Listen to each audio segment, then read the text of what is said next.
Hi and welcome back to my channel. It's Monday 23rd September 3:54 p.m. Markets have closed. Did well again, 0.5% up around Nifty 50 or Sensex के लिए और Nifty Bank again 0.5% up. Nifty 500 भी 0.7% up. IT as expected नीचे ही है. और अगर हम FII numbers देखें तो फ्राइडे को 14,000 करोड़ का बाइंग आया था उनका. डोमेस्टिक इन्वेस्टर्स ने थोड़ा प्रॉफिट बुक किया. तो नेट नेट फिर भी 10,000 करोड़ आया, जो कि रेट कट से पहले 2,000 करोड़ तक आ रहा था maximum, right. So it's almost 4-5 times the number that we got on a net basis on Friday. Would be interesting to see today's numbers as well. I am expecting आज भी अच्छा था क्योंकि काफ़ी बाइंग आई आज interest rate sensitive sectors में ही. तो top 3 अगर हम देखें या टॉप देखें तो PSU बैंक था which was up 3.5% almost, which is too good. So अब देखोगे ऑलमोस्ट सारे सेक्टर्स ग्रीन में थे except IT, because it had run up पहले ही. बट PSU बैंक और रियल्टी, IT के वैल्यूशंस पहले ही ज़्यादा हैं तो इसलिए उसमें नहीं आ रहा है. अब PSU बैंक और अब रियल्टी में इतने टाइम से कुछ हुआ नहीं है तो obviously these businesses will do better first because उनका इम्प्रूवमेंट ज़्यादा दिखेगा. तो PSU बैंक और रियल्टी टॉप गेनर्स में से. और ऑयल एंड गैस सेक्टर मैंने देखा उसमें कुछ अच्छा लगा नहीं मुझे. Realty we have been covering और ब्रिगेड, ओबरॉय और लोधा हमारे फेवरेट्स हैं. बट आज थोड़ा PSU बैंक्स देख लेते हैं. So they seem to have done well. So interestingly 12 में से 12 में बाइंग आई है. So across the board buying.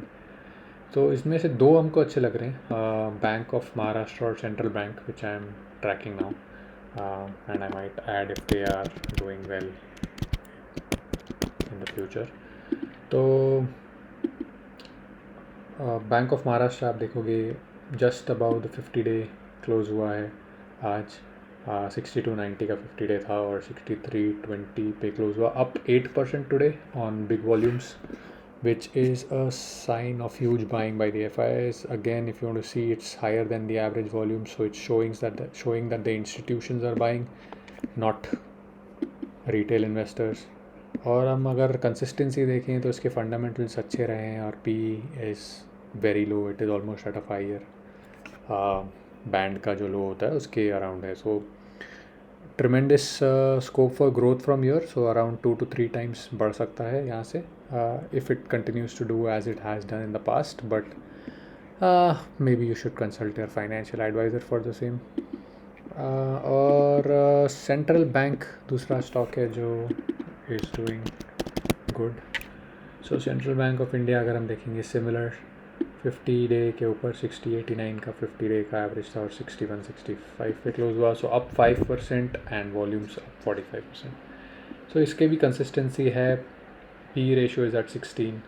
सो ये दो स्टॉक्स हैं जो I am keeping an eye on, Bank of Maharashtra and Central Bank of India. And if they continue to do well in next week I might add a few of them. Yeah, so these are the ones. और real estate में जैसे मैंने बोला ओबरॉय, लोधा और Brigade Enterprises are still doing well, which we have covered in previous videos.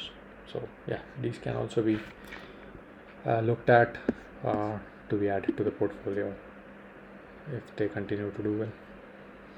तो आज के लिए इतना ही रखते हैं. I will see you guys in the next one. Thank you. Bye bye.